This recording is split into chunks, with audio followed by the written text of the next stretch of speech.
भगवान व्यास देव जी के द्वारा दी हुई प्रतिस्मृति विद्या जब अर्जुन को प्रदान करी, अर्जुन समस्त ब्रह्म ऋषियों की वंदना करके देवराज इंद्र की प्रसन्नता से ही दिव्यास्त्र प्राप्त होंगे ऐसी भावना से इंद्रकील पर्वत पर पहुंचे। वहां एक वृद्ध ब्रह्म ऋषि रूप में देवराज इंद्र ही बैठे थे। उनका तिष्ठ तिष्ठ, रुक जाओ, आगे मत जाओ, आगे अस्त्र शस्त्र ले जाने लायक देश नहीं है, यहाँ सब दिव्य सिद्धों का देश है। तुम अपना ये धनुष फेंक दो, ये तूणीर फेंक दो और सावधान होकर आगे जाओ। उन्होंने कहा नहीं, ये गांडीव धनुष परम पूजनीय परम पावन है, मैं इसे तो नहीं फेंक सकता हूँ। अगर इसे तुम फेंक दोगे तो जिस लोक का सुख चाहोगे वो सुख हम प्रदान करेंगे। नहीं, मुझे कोई लोक का सुख नहीं चाहिए, मैं जिस हेतु से जा रहा हूँ उसमें इस अस्त्र की आवश्यकता है। यहाँ एक संकेत मिलता है कि अगर आपने लक्ष्य बना लिया है उच्च कोटि का, भगवत प्राप्ति, भजन करना, धर्म से चलना, सत्य से चलना, तो आपकी परीक्षा होगी। उस मार्ग से हटाने के लिए प्रलोभन आएगा। आपको उस प्रलोभन में अपनी निष्ठा को नहीं छोड़ना है। अगर छोड़ दिया तो गए। भय भी आ सकता है, भयानक भय आ सकता है, पर अगर आप अपनी निष्ठा पे रहे तो भय केवल दिखावा होगा, आपको दुख नहीं दे सकता। प्रकट हो गए देवराज इंद्र और कहा, मैं कोई ब्रह्म ऋषि नहीं हूँ, मैं त्रिभुवनपति देवराज इंद्र हूँ। तुम अपनी निष्ठा में अचल रहे, क्या चाहते हो? तो कहा, मैं आपके द्वारा दिव्यास्त्र चाहता हूँ। वो तो तभी प्राप्त हो सकते हैं जब देवाधिदेव भगवान शंकर का दिव्यास्त्र तुम्हें प्राप्त हो, उनका साक्षात्कार हो, फिर हम समस्त लोकपाल अपने अपने दिव्यास्त्र आपको दे देंगे। अर्जुन ऐसा सुन ही रहे थे कि देवराज अंतर्धान हो गए। अब विचार किया कि मुझे प्रथम महादेव जी की आराधना करनी चाहिए। तपस्या के लिए दृढ़ निश्चय करके बड़ी उतावली के साथ चले और एक भयंकर कंटकाकीर्ण वन में पहुंचे, जहां समीप में सुंदर नदी प्रवाहित हो रही थी। हिमालय का शिखर है, पवित्र शीतल वायु चल रही है।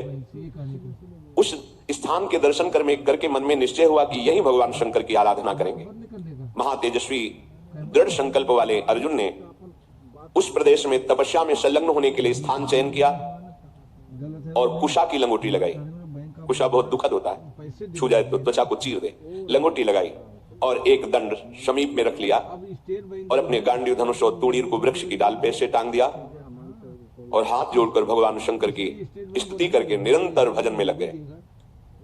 1 मास तक 3 दिन 3 रात कुछ नहीं खाना, उसके बाद सूखा पत्ता लेकर के पाना। दूसरा मास 6 रात के बाद कोई फल ले लेना। तीसरा महीना 15 दिन 15 रात व्यतीत होने के बाद एक बार कुछ फल ले लेना।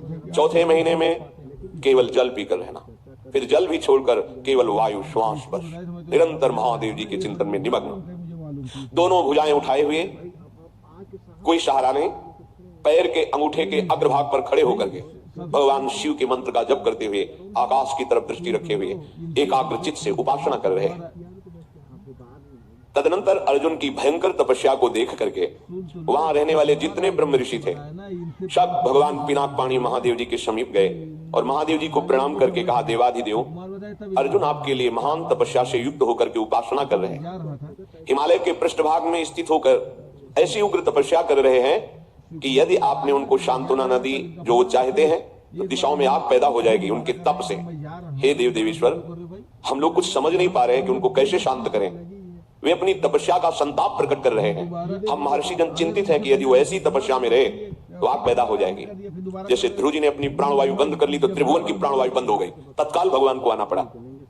पवित्र चित्त वाले इन महर्षियों की जो सदा सबको सुख देने में तत्पर रहते हैं, उनकी बात सुनकर भगवान देवाधिदेव महादेव ने कहा, महर्षियों, मुझे पता है, तुम विषाद मत करो।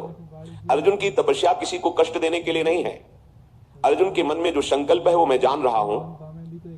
वो किसी लोकांतर के भोग की इच्छा से तपस्या नहीं कर रहे हैं। उन्हें जो पाना है वो मैं प्रदान करूंगा। तुम सब शांत चित्त होकर अपने अपने भजन में लगो जाकर। भगवान शंकर का ये वचन सुनकर जितने ब्रह्मर्षि आए हुए थे सब प्रणाम करके अपनी अपनी कुटिया को गए।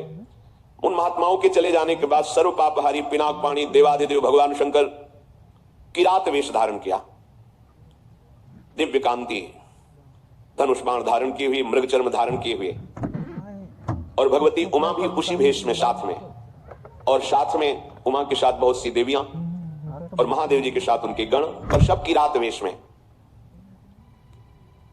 जे ही भगवान शिव इस वेश में वन में प्रवेश किए तो सारा वन शांत हो गया। खाग मृग पशु पंछी वायु जल सबका कोलाहल शांत हो गया, आवाज बंद। एक घुरघुराहट सुनाई दी उस अर्जुन को। आकाश दृष्टि करके मंत्र जप कर रहे थे, दृष्टि घुमाई तो देखा है कोई विशाल सुअर उनको मारने के लिए तीव्र गति से आ रहा है। तत्काल अर्जुन ने अपने गांडीव धनुष को उठाया और प्रत्यंचा चढ़ाकर टंकार की, जिसकी ध्वनि उस शांत वन में गूंज गई। अर्जुन ने कहा, अये शुकर, मैं तपस्या में लगा हूं, किसी को कष्ट नहीं दे रहा हूं, फिर भी मुझे मारना पड़ेगा, क्योंकि तू बिना अपराध के मुझे मारने के लिए आ रहा है। सुदृढ़ धनुष वाले अर्जुन को प्रहार के लिए उद्यत देखकर किरात रूपधारी भगवान शिव ने सहसा रोका, अय वीर, इस शूकर को मैंने पहले शिकार रूप में निश्चित कर लिया है, तुम अपना बाण मत चला देना। परंतु अर्जुन ने किरात के वचन की अवहेलना करके तत्काल भयंकर बाण के द्वारा उस शूकर को बेध दिया।